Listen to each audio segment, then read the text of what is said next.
What's up guys, it's Paraly5er here, and today we're going to be talking about the Grounded 1.3 update. Now obviously there's been a lot of news surrounding this update recently, so I'm going to cover everything we know, and then I'm going to predict everything that I think may come in the next update. I have a list of 10 different things which either may get released, or I think would be cool features for the game to add. So first we're going to talk about the actual update itself and what's been confirmed. Now so far the only thing that's been confirmed by the devs is that they're going to tease the update in autumn or fall of this year, which is September, October-ish time, and then the update is going to release hopefully by the end of the year, which means it will probably be released in November, December time.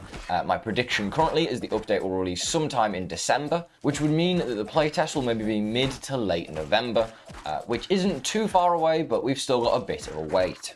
Now, because I am a nerd and I love stats, I decided to make this chart right here, which shows all of the updates ever released in Grounded. Now, I removed all of the miscellaneous updates where they didn't really add much, and I just went through the main update versions of the game. So you have 0.1, which was the original release of the game. This took 2 years of development. I got that information from Eric or Moobs, the community manager, and then I went through and I went down the list and went through every single one of the updates, and I also calculated the days in between all of the updates.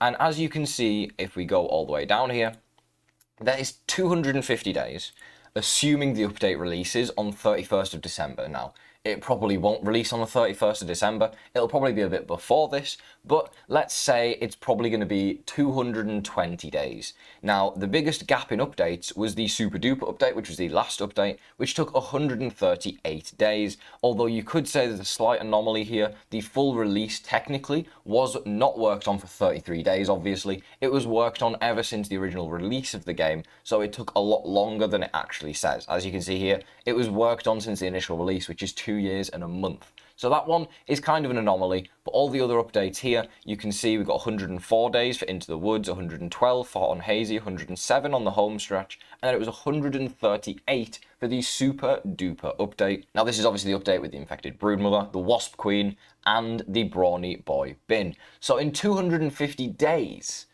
what do I think they could add to the game? Now, I also went through here and made a list of everything that was added to the game in these updates. So as you can see here, we've got all the new creatures added. So in the first update, obviously, there's nothing added because it's the first version of the game. But then they added the crow and stuff. Then the next update, they didn't add anything. Then the next update, they added more enemies. Then they didn't add anything. Then they added more enemies. Then for a while, they didn't add anything. Then for a bunch of updates, they added a bunch of new stuff. Then again, they didn't add anything for 2 updates. Then they added a bunch of new stuff. And then we didn't get anything, and we got very little in the Super Duper update. So something tells me there could be quite a lot of new creatures coming in this next update, because there hasn't been a lot of new creatures recently. Obviously 1.0 had a lot of creatures, but that is in part due to the fact that it's 1.0. They've been working on it for a long time. These updates back here all had a lot of enemies, so maybe we'll see a lot of new enemies in the next update. Now, I also went through all the gear and stuff, and, you know, I'll just let you look at it for yourself. There's a lot of gaps at the top, then they added a bunch of new stuff, then there's a bunch of gaps again, then a bunch of new stuff, and then there's a gap here, and then they added some more stuff, and then again here, building. Now, I think it's pretty much out of the question that building's getting added, right? Like, look at this box. This is every single thing that was added in the most recent Super Duper update in terms of furniture. This is new building pieces, and it's safe to say we're not going to get a lot of building pieces in the next update. Maybe if there's new bugs, we'll get stuffed and trophy versions, but there's no way they add even more like furniture stuff. We already have 10 trillion things added in the last update. I think it's unlikely that we see a lot of new stuff in the next update when it comes to furniture and building pieces. And then in terms of other stuff, there's like molars, trinkets, that sort of stuff. I just put it all here. Again, nothing too crazy or important. So we're going to take a look at some of the ideas I have that I think could be in the next update.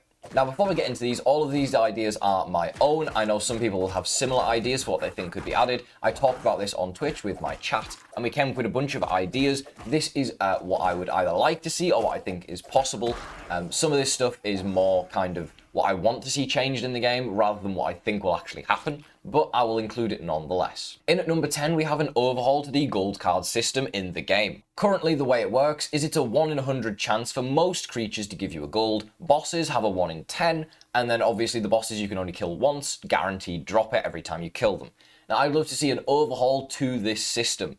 The way I would like it to work personally, you peep the creature to take a photo of it essentially, like you currently do, and instead of you killing it a bunch to get the gold card, I would rather they changed it so that it's a challenge-based system. Now, essentially the way this would work is when you peep the creature, you unlock the creature card, and if you go to the creature card, you have a list of 3 challenges. When you complete all 3 challenges, you unlock the gold card for the creature. Now, these challenges could literally be anything, ranging from, say you have an ant, and one of the challenges is kill 5 ants by hitting them in their weak spot, which is obviously the eyes. Then another one could be kill 50 ants with spicy damage, or kill 50 ants with their elemental weakness, or kill 50 ants using a damage type they're weak to. And then another challenge could be kill 10 ants using elemental resistance, which I think they're resistant to maybe fresh damage. I don't know. I don't really remember off the top of my head. But basically a bunch of different challenges that you would do, and you would get the gold card after doing them. Now, I would also change the way these work, so you don't just get Trapper Peeper. Every time you unlock a gold card, you get like a gold card currency, or a gold coin maybe. And then just like you have the molars and the Mega Milk molars, there'd be a new tab called like gold cards or gold coins. And what you would do is you would go in, and there'd be different damage types you could upgrade. So you could maybe go in and you could upgrade your damage that slashing does. You could spend 1 gold coin and increase slashing damage by 1%. And you could upgrade it a bunch, and maybe it'd max out at like 5% or 10% increased damage. And you could do this with damage types and elemental damage types as well. I think this would be a really good overhaul system for the gold card. It would make them actually worth grinding instead of just getting the stupid Trapper Peeper mutation, which isn't really that good. I think this would be really useful for a lot of players. Now, number 9 is more story added to the game. Now, currently, the story kind of ends after you beat Schmechter and do the final Java-matic defense, and then you have the Wasp Queen and the Infected Broodmother, and neither of them you need to beat right now. You could completely skip these guys, never ever fight them, and you'd be completely fine. So, I would like to see an overhaul to the story, in a sense, where they're going to add maybe 1 or 2 more bosses, say the Lizard, which has been teased, or the Fire Ant Queen, which has also been teased, and maybe you have to make some sort of new cocktail, new cell, which requires Wasp Queen parts, Infected Broodmother parts, Lizard parts, and Fire Ant Queen parts. You combine them all together in this new cell which you brew. It's like a harder Java-matic defense maybe, and then once you get that, you get some sort of alternative ending, or it does some sort of new thing that you can unlock, maybe a new boss fight that it unlocks. When you put it into the Mysterious Machine and you activate it, and it activates on a certain creature, like maybe Burgle, it activates on him, and it does something special, and makes like him grow, or it turns him gold, or something cool like that for some strange reason that would make sense with the story. I think that could work really well, and I think that is also a possibility for the game. Now, number 8 is a new Game Plus feature. Now, essentially the way I would want this to work is like the game Plague Inc., if you've ever played it. So, you would beat the game in Grounded, and when you complete it, you unlock some sort of new variation, new ingredient that you can put into something called the Shrinking Cell. So when you start a game, you can customize your Shrinking Cell ingredients, and putting new ingredients in makes the game more easy or more difficult, like just essentially effects. So you're in the menus and it says customize your Shrinking Cell, which is essentially the start of the game, is where you get shrunk, right? So you can customize it, and you can add in a thing that makes creatures have 2 times as much health. You can add in a thing which makes your player have 2 times as much health. And a bunch of different effects that you can add in that makes the game easier and harder. Maybe all the effects have pros and cons to them, and you can combine loads of different ones to basically make a completely new game experience every single time you play, making the game easier or harder, and it would make it much, much more replayable, which is something the game massively lacks right now, and I think this would be a really good feature. Coming in at number 7, we have automation of some kind. Now, the easiest way to do this would be to make it so that when you kill robots, they drop parts. And these parts can then be used to build your own robots. And you can make these robots do very basic tasks. So if you have a farm box, they would be able to chop down, say, the clovers you've planted in the farm, and then another robot would be able to come along and pick those clovers up and put them in a chest. You could also have robots cut down grass, and another robot comes along and picks up the planks and puts them onto a pallet for you. Now, I think this would be something that is very, very basic. It would be very difficult to incorporate into the game, I think, but I think it would be very, very useful and very, very cool. I would also think it'd be cool if you could bring these robots along and they could join you in combat and help you fight. Although we all know how annoying Tully is, so maybe this wouldn't be such a good idea, because they'd probably end up killing you instead of the enemy. They would also add a new repair tool. They have a tier 1 repair tool right now, but there'll be a new repair tool called the Robo Repair Tool or something along those lines, and you use it to repair your robots that you have, whether they are in combat or you repair them while they're at home doing all their basic tasks. The slight issue with this is that this would not take 8 months for them to make, which is what the current update is roughly taking. So I think if this were to be added, it would be a smaller feature as part of a bigger update, which is very much possible. Coming in at number 6, we have a revamped quest system. Now this is something we desperately need. Currently the quest system is basically you open up the ASL, you get 3 quests every day, they refresh at midnight. Some of these quests are god awful, some of them are really easy. Now, I would split the quests into 3 sections. One section would be the trail markers. These quests obviously are non-repeatable. You do them one time, you place the trail marker, and that's the quest done. The second section would be crafting. You would go into this section and you claim crafting quests, which again, non-repeatable, and you do stuff like craft bee armor, craft all the quests that currently exist. And then the third section would be creature killing or bounties. Essentially, you would go into this section and you would claim any bounty you want, including new creatures like bosses like the Broodmother, which you could kill for, say, 2,000 raw science. Now, when you've done the quest, every single bounty has a cooldown on it. So say the Broodmother quest, you kill it, you get 2,000 raw science, and then you have to wait 7 in-game days before you can reclaim this bounty again and do it again. I think this would be very nice, and also maybe make it so you can have more than 3 quests at a time.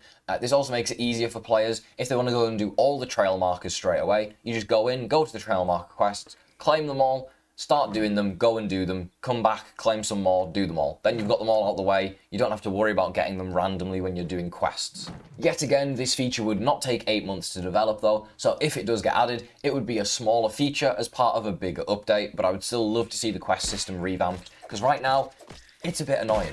Number 5, we have a new mode. Now what I mean by this is more players, more custom game options. There are a few different features here that I would want the game to have. The first is the option to split progress between players. Now currently, if you are in a multiplayer world, say there's 4 of you, and one of you picks up the haze chip, it will pick up the haze chip for everyone in the world. I would love to see a feature which would split player progress. So if one player picks up the chip, it doesn't pick it up for anyone else. Or you could set up teams. So if one person picks up the chip, the 2 people or 3 people on that team all get the chip progress, and the other people on the other team don't get it. This would be really fun because it would mean you could do multiplayer servers where you do 2 versus 2 or 1 versus 3 or 1v1v1v1, and you could have multiple teams and you could all fight each other and make like sort of faction servers. But another feature that you would need for this probably is more player slots, which is another one that is on my list, of up to 8 or 16 players. Now currently the game's multiplayer system is pretty laggy and buggy, so this would probably take a massive overhaul, hence the long time between updates, but having 8 or 16 players in a world would be really good. You could have fights between players, 4 versus 4s, 8 versus 8. You could have a really interactive servers, and you could definitely do some interesting stuff with this feature. Now another thing that could be possible potentially is a new game mode, which is sort of similar to Rust, that has no story. Now this would essentially work where there are a bunch of people on the map fighting each other. You have to go and loot all of the super chips to unlock new stuff using the raw science in the game, of course. And I think this would be very difficult to pull off. I don't know how they would manage to do that, but I think it would also be really fun if they did. It kind of already has a similar vibe to it in that sense in the way the game works, but there is a few issues that would have to be ironed out there, like turning in chips at Burgle. People would just camp at Burgle, obviously. And the final thing I would love to see in a custom game option is let me disable orc creatures, please. You have a toggle for raids. Give me a toggle for orc creatures in the game. I am so sick of fighting them. Even if it's just a small, minor update, just give me a little toggle button in custom game settings that says orc creatures, and I can disable it because I am sick of fighting them. They are so annoying. They do so much damage. They're so strong. Please let me get rid of them. Please. Coming in at number 4, we have Procedural Generation. Now this would be a new mode, kind of like I talked about with the Rust mode a second ago, where the map would be essentially infinite, and it would be procedurally generated using all the assets in the game, which is hugely replayable, adds to replayability massively, but is probably highly unlikely. I think this is almost impossible to pull off in the 8-month time span that we will have between updates.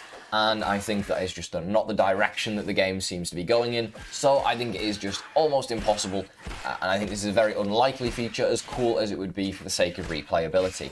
In at number 3, we have the Ant Queen and the Lizard. Now, I briefly talked about these earlier. They have obviously been leaked in the game files before. People have found them. There are images of the Lizard. I don't think there's images of the Ant Queen, but I might have just missed them. I think there's images of the gear, maybe, that you can make using it. Now, I think this is a cool idea to add 2 new bosses, but I also think this is very boring. The reason for that is the last update which we got, which only took 120 days, also had 2 new bosses. So if this one was to release, then what have you spent 8 months doing? You know what I mean? There's no way they only had 2 bosses in an 8-month time span. It's so unlikely that this is all that's in the update. Now, this could be part of a bigger update, but like I say, they would have to add more story and stuff, because there's no point just adding 2 more bosses for the sake of adding 2 more bosses. Right now, there's an infected broodmother in the game. You don't even need to fight it to beat the game. And even if you do want to fight it, it's... what are you going to do? Craft the armor and the bomb that really aren't that good afterwards? Like, you don't need to fight those enemies, so I don't think they're just going to add 2 new bosses with no actual use for them whatsoever. Coming at number 2, we have the house.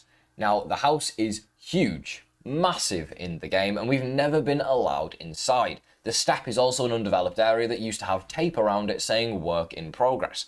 So it could be possible that we get some sort of the house. Now, I don't think we get the whole house, because 8 months is not enough time to develop an entire house. The house is huge. There's not even a back on the texture of the house in the game, so we don't actually know how big it is. I think if they did develop it, they would probably develop a portion of the house like the downstairs area. That is very possible, but I think it is still too big, and there is one other area that is much more obvious to expand into first. Which brings us on to our number 1 area that I think is going to be in the next update, which is the shed area of the map. Now, this area would include some sort of toppled over freezer, which would be open and cause a freezing effect, similar to the sizzling effect in Grounded. And when you go over to this area, you're going to start freezing to death. So you're going to have to make a new set of armor which keeps you warm by killing some of the new creatures in the shed. I don't know what's going to be in there, but I think it would be very cool if we could have a freezing effect with more creatures, more bosses, and all that sort of stuff inside of the shed. So those are my predictions for the 1.3 update in Grounded. If you have any suggestions, leave them in the comments. I'm excited to read what you think is going to be added in 1.3, and I'll see you in the next Grounded video. Have a great rest of your day.